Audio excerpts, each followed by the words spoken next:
अस्सलाम वालेकुम my dear students.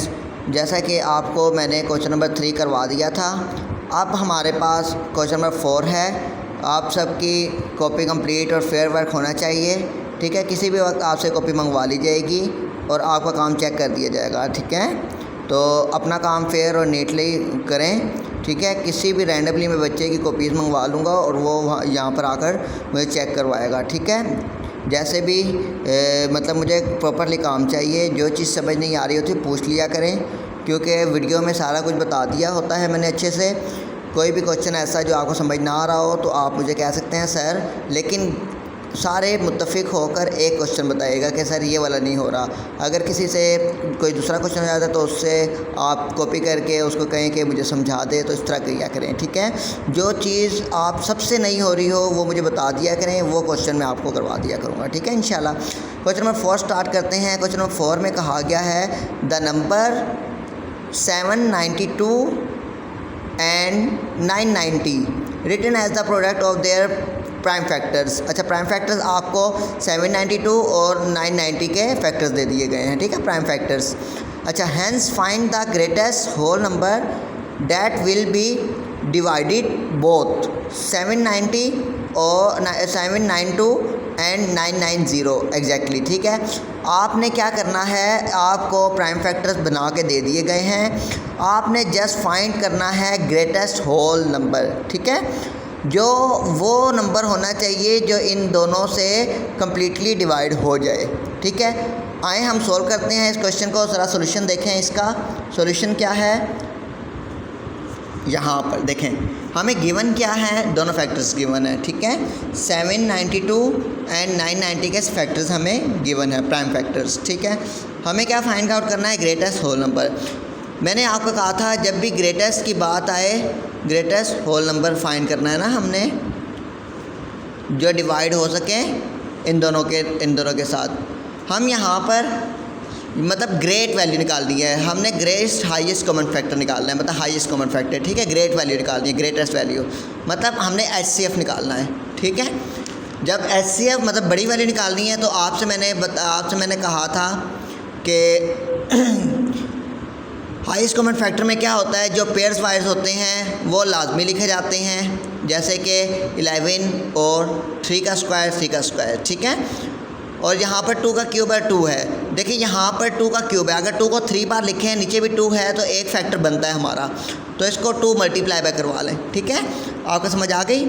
तो अब अगर इसको मल्टीप्लाई करवाएं, इसका हाईएस्ट कॉमन फैक्टर जो होगा वो आपके पास आएगा 198, ठीक है।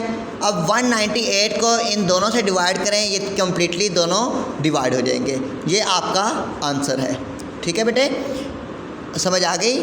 उसने कहा था ग्रेटेस्ट होल नंबर फाइंड करें, तो हमने ग्रेटेस्ट होल नंबर मतलब कि ग्रेट वैल्यू मतलब ग्रेट हाईएस्ट कॉमन फैक्टर के थ्रू हमें शो हो रहा होता है कि लॉजिकल बात की होती है कि हमें क्या फाइंड करना है, ठीक है। हाईएस्ट कॉमन फैक्टर था ये, इसको फाइंड आउट करना था तो हमने फाइंड आउट कर लिया। अब क्वेश्चन नंबर 4 में देखें, वो बिल्कुल सेम ऐसे ही है, लेकिन उसमें थोड़ी सी चेंजिंग है। अच्छी तरह से गौर करें क्या कह रहा है। द नंबर 170, 176 एंड 342, ठीक है, रिटन एज प्रोडक्ट। अब से 176 के भी हमारे पास क्या है, प्राइम फैक्टर्स दे दी गए हैं, ठीक है। और उसके बाद 342 के भी प्राइम फैक्टर हमें गिवन है, 3 स्क्वायर और 19। अच्छा, अब यहाँ पर हमें क्या कहा, find the smallest whole number. आज स्मॉलेस्ट की बात होगी तो डेफिनेटली आपका जो माइंड है वो वर्क करेगा कि भाई हमने स्मॉलेस्ट होल नंबर निकालना है, मतलब सबसे छोटा नंबर निकालना है, तो वो लीस्ट कॉमन फैक्टर में आता है। तो लीस्ट कॉमन मतलब क्या होता है, LCM हमने निकालना है, ठीक है, जो इन नंबरों को डिवाइड कर सके। आइए यहाँ पर सॉल्यूशन करते हैं, ठीक है। सॉल्यूशन में देखें, ये है, हमें दोनों फैक्टर्स दिए गए हैं और दोनों फैक्टर्स में आपसे मैंने कहा था कि जब भी HCF होगा तो वो पेयर वाइज हम लिखेंगे कि जो कॉमन होते हैं सिर्फ वही हम लिखते हैं। और LCM में आपको बताया गया था जो पेयर्स होते हैं वो नहीं लिखे जाते, रैंडमली हर किसी को लिख दिया जाता है, ठीक है। अब जैसे कि देखें यहाँ पर 2 यहाँ पर भी है, 2 4 है, 2 की पावर 4 सबसे मतलब छोटी वैल्यू है, उसके बाद 3 का स्क्वायर, फिर उसके बाद 11, उसके बाद 19, ठीक है। अब ये हमारे पास लीस्ट कॉमन वैल्यूज़ आ गई हैं। जब लीस्ट कॉमन वैल्यूज़ आ जाएंगी तो इसका जो आंसर होगा हमारे पास वो ये होगा कि अगर इसको आप मल्टीप्लाई करवाएंगे 30096, ये आपका एलसीएम आ जाएगा। अब ये ऐसा नंबर है, ऐसा स्मॉलेस्ट नंबर है जो इन दोनों को डिवाइड कम्प्लीटली कर देगा। ठीक है, तो ये आज का हमारा लेक्चर था। क्वेश्चन नंबर 5 जो है, क्वेश्चन नंबर 6 जो है वो बहुत इजी है, वो भी देख लेते हैं। अगर वो भी सॉल्व हो सकता है हम कर लेते हैं। ठीक है, क्या कहा गया है क्वेश्चन नंबर 6 में? क्वेश्चन नंबर 6 में कहा गया है smallest value of n such that the LCM of n and 15 and 45।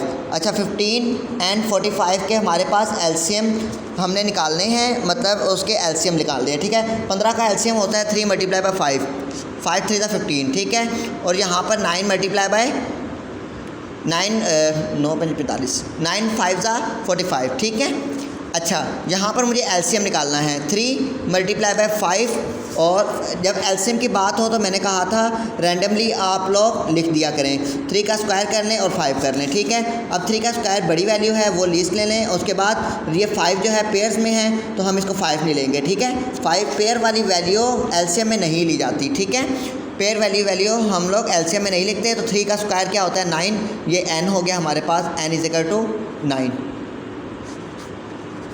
समझ आ गई बेटे? आज का लेक्चर बहुत इजी लेक्चर था। ठीक है, सारे अपनी फेयर कॉपी में ये वर्क डाउन कीजिएगा। इंशाल्लाह आगे अब हम अगली वीडियो में मिलेंगे क्वेश्चन नंबर 7 के साथ। ठीक है, इंशाल्लाह अपना ख्याल रखिएगा। जो समझ आ गई है अच्छी बात है, नहीं समझ आई तो लाजमी पूछ लीजिएगा मुझसे। ठीक है, अल्लाह हाफिज़, अस्सलाम वालेकुम।